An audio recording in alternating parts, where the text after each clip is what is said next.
what would be some advice that you wish both of y'all knew before getting married?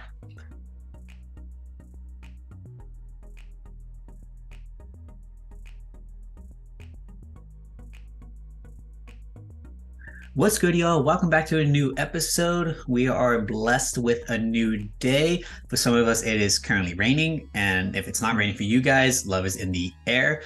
We're starting a new series, as you guys are kind of really familiar with. If you didn't read the title, and the fact that we have a couple on the side for us, we are getting advice specifically from couples.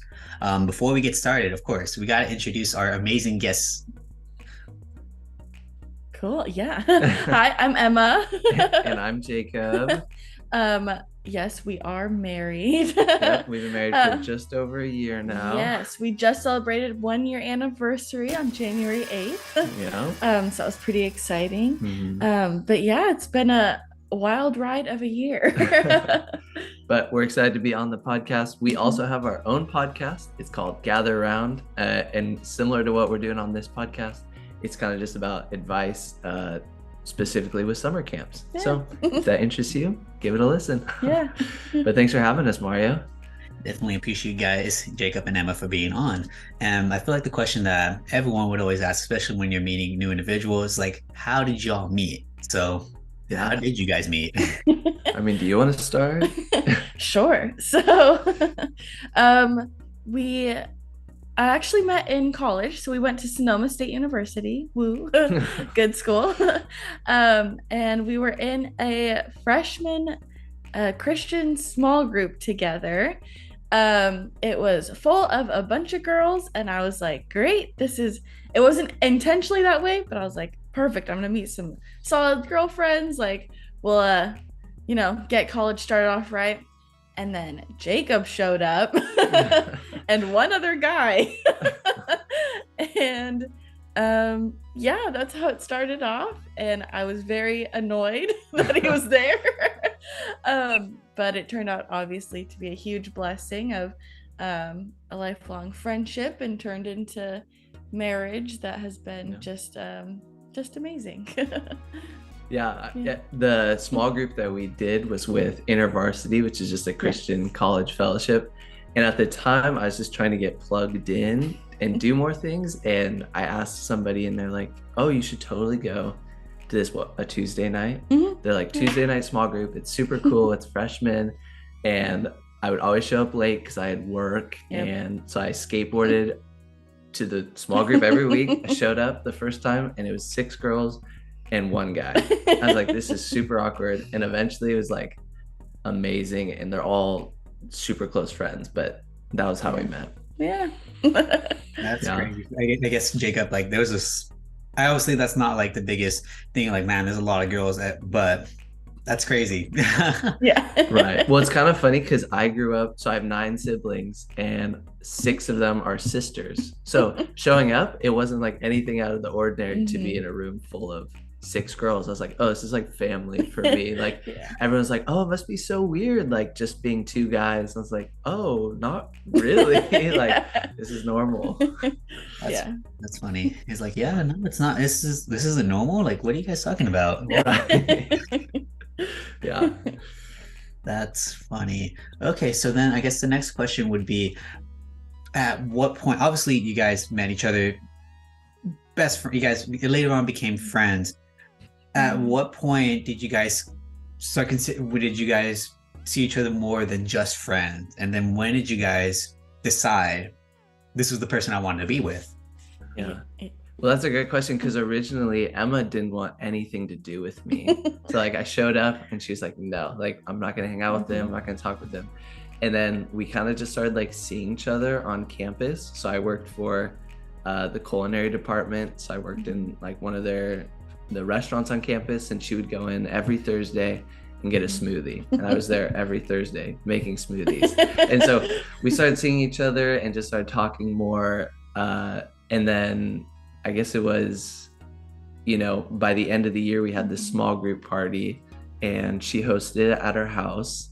And by that time, I'd say we were friends, right? Yeah. More so. Yeah. And at that party, we ended up, talking a little bit more and just hanging out more. And that was kind of like right before summer, and it was a good, like, okay, we're friends and we want to hang out more. And it just like kind of started this whole snowball effect, I guess. It was pretty crazy because we started to have a lot of mutual friends that we didn't know were mutual friends. Mhm. And so yeah, we like you saying, kind of the end of the semester, it's like he goes away back home for the summer and I just kind of stayed around and everything. And I started hanging out with these people. I was like, oh, they're so cool, like this is so fun. And throughout the whole summer they're like, oh, when's Jacob moving in? When's Jacob moving in? And I was like, who is Jacob? Like, who are they talking about?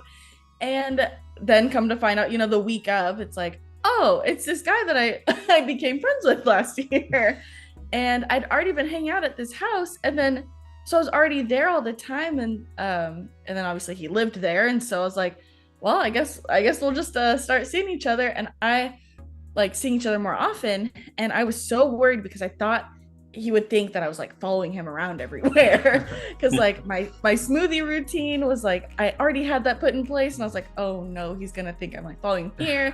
And then I'm like hanging around his house. And I was like, oh my gosh, I'm like so embarrassed. He's gonna think that I'm like following him around. And but then yeah, we slowly just like started to hang out a little more and more. And then one of his roommates and his girlfriend at the time, they like kind of tried to set us up a little bit. Kind of, yeah. And they kept talking to my mom like, oh, should we like try to get them together or something? And I was so paranoid all the time because I was like, well, I don't want him to think anything weird of this. Like, I just want to be friends and get to know him. And it wasn't until our pastor actually asked me. He was away for a retreat or a urbana. And my pastor asked me, was like, so are you and Jacob like together or something? And I was like, it's like, well, we haven't talked about it, so no. And I was like, and I pretty much immediately texted Jake and was like, hey, maybe we should talk about this. I immediately got nervous when I read that text. I was like, oh no, like I gotta come back, have this conversation. Yeah. But it went well. But it was funny because it was so slow starting our relationship, like just talking.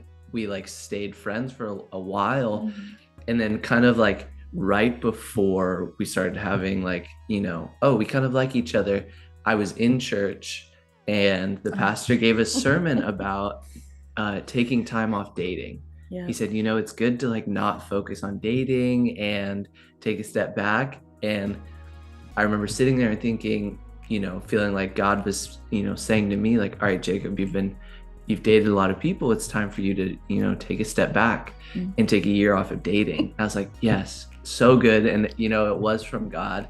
And then literally shortly after that, Emma and I were like, 4 months later, we're like, dang, we should start dating. I was like, no, I can't. Like, I'm in this thing. Like, God's like really pulling me through it. And it's really good for, mine and God's relationship. But it was like the weirdest timing. And so we waited till the end of that year. It ended, September 2nd? Yep. What year was that? 2018? 2019 is when it ended. And so we started dating September 2nd, 2019. Yes. After that. That's crazy. And that was right before the pandemic too. So that's, yep. How did that affect your guys' relationship? Oh, good grief. There's a million ways. So she was, after we started dating, she studied abroad in England. So we started dating September 2nd, and then I left for England September 16th. And so then we were apart for a solid 4 months. And then he came to visit me. We had a little bit of time together. We're like, this is terrible. Like, it's so hard. And then, and then the pandemic hit in March.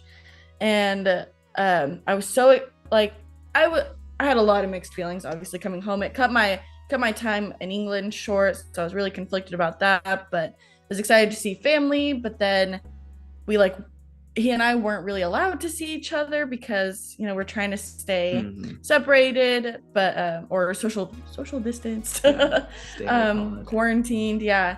And so it was really hard because we were like, okay, we've been apart for so long. All we want to do is see each other and spend time with each other. And now we're in the same state, we're in the same county, like, and we can't even do that. And it definitely caused a lot of strain for a bit. And being doing long distance, especially when you're 8 hours a time difference, was really, really hard. And so it was nice to come back home, but to go immediately into quarantine, definitely we had to work out some more things of how to communicate, how to talk, how to spend time with each other without getting to actually be together, and really work through that.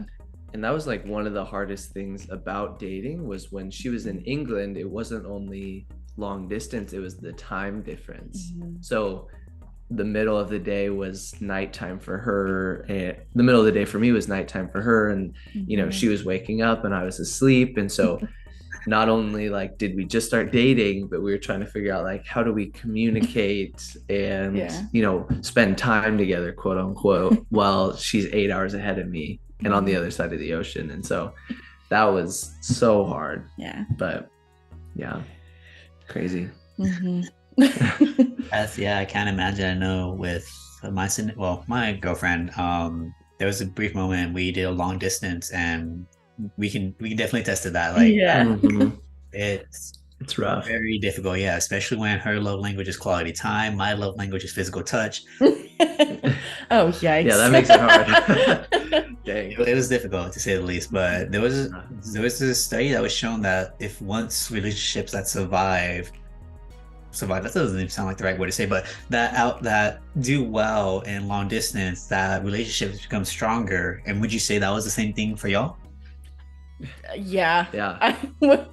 It almost felt like, if we can do this, we can do anything. Like, if we can make this last, learn how to adapt and learn how to change the way we do a relationship, I guess it just kind of was like, okay, you know, like we can get through anything.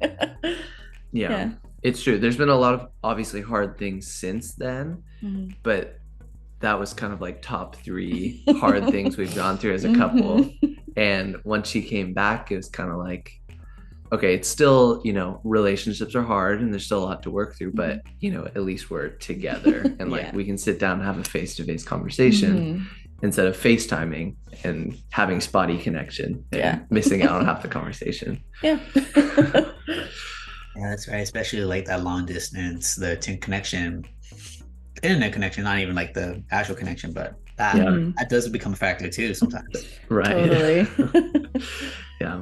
That's crazy. And speaking of struggles, well, besides the I'm sorry, what is a struggle that you guys were dealing with, and how did you end up overcoming it? What was a couple strategies that both y'all did to overcome this struggle? You want to start? I think the thing that comes to mind was like, once we got married, it was an issue.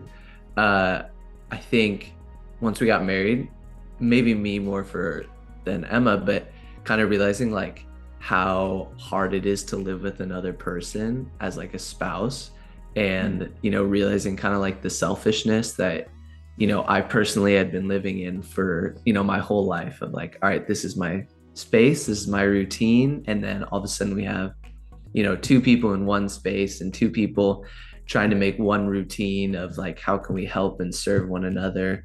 And I think that's been like a main, you know, hardship for this past year, is like, how do I serve Emma while also being super busy and like trying to do well at everything else in life? And, you know, where does that fall on my prioritizing things? And,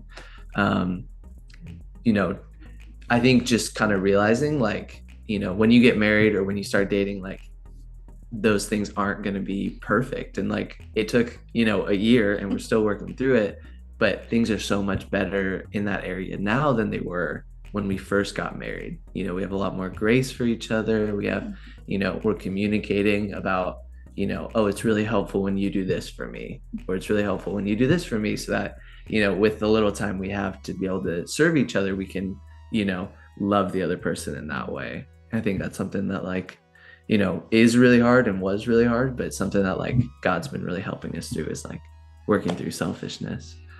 Yeah. And I think to like piggyback on that, the like way to kind of get out of that selfishness is to think of like a servant's heart, like not just, oh, we're married, we both have to do this kind of thing, but like how can we serve one another in a way that is helpful and like loving to the other person?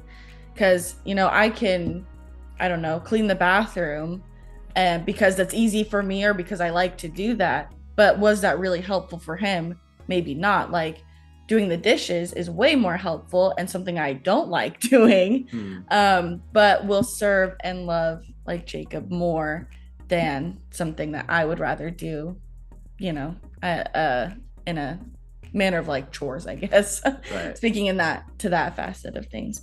And that kind of brings up, you brought up love languages, Mario. Like her love language is quality time, and for me, like the way I show love is acts of service. And so trying to like teach myself to spend quality time with her is like so hard when I'm like, oh my gosh, I just did the dishes and I like mopped the roof and like swept the gutters and like I did all this stuff for you. And she's like, oh, cool.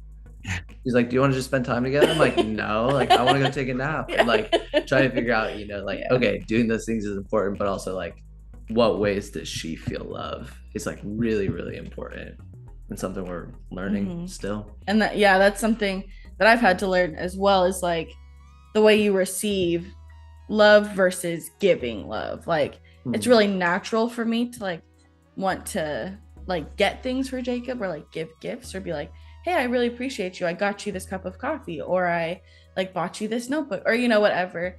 But as he's saying, like acts of service, he also receives acts of service as like that's what feels really helpful and really like loved and served. And that is so not natural for me. I naturally want to give things. Like I want to get things and do that kind of thing. So like learning that kind of thing has been really helpful. Interesting. There's with the 5 love languages, reading the book, I don't remember the author off the top of my head, it slipped my mind, but it talks about the 5 love languages that we all possess. And I want to say it does talk a little bit about giving the 5 love languages, because we may be like, for you guys said acts of service and quality time. That may be what you guys want, but at the same time giving that to someone, maybe, how do I say it, also how you express your love. And then while there's other people, it may not be that. They may be physically affection, give it to them even though they don't want to be physically affection. I doubt that's the case, but right. Yeah. No, totally. Yeah. But yeah, as far as like a struggle that I know personally, like I've had to learn, and this is so might sound very cliche, but communication has been a huge one for me throughout the time of like going from friends to dating to like being engaged and being married.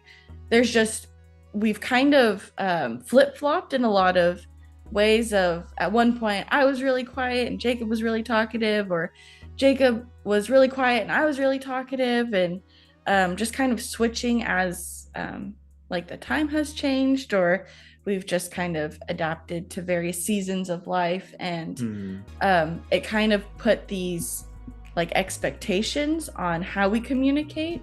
And I also just obviously, like from my own parents, from other couples that I've watched or observed, I have like an expectation that I didn't realize of how communicating is supposed to work, as well as my own passiveness that is natural in me, to just want to shrink down and hide or brush things under the rug or do whatever it may be, how I feel I communicate or not communicate.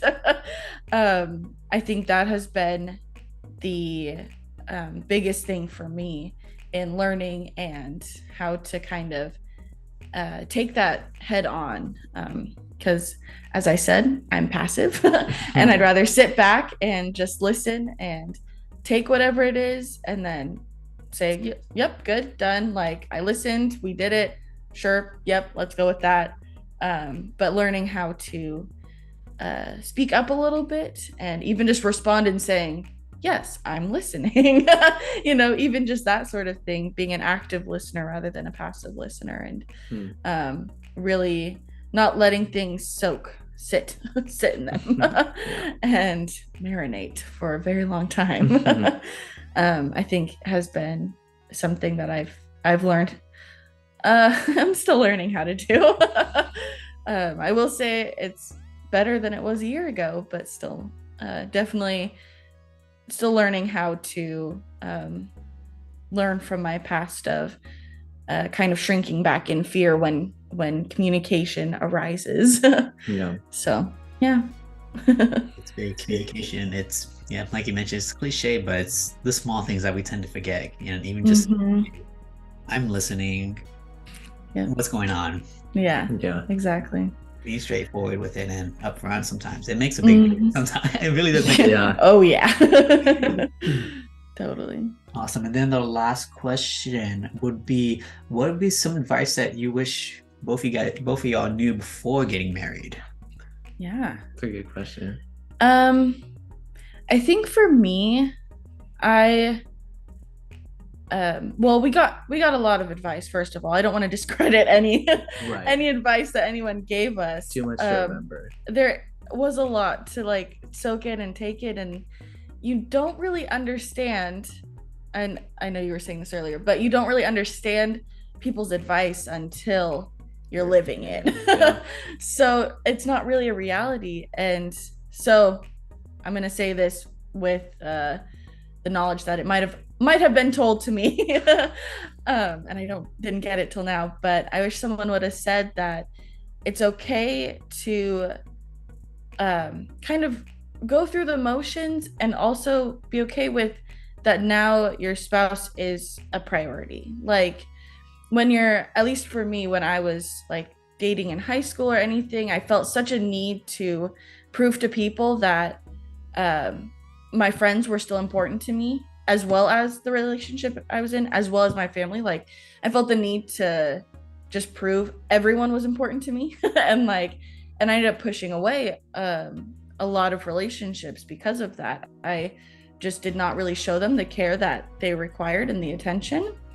And obviously for the better, because I'm with Jacob, but I just kind of, as I was reflecting on that, I was like, I wish I would have showed them more care and more importance. And now I've been, that's been kind of a top priority for me. But I still hear that in my mind of, oh, everyone's going to think that I don't care about them as much because I'm prioritizing Jacob over them, or I'm really trying to put some care into my marriage and really try to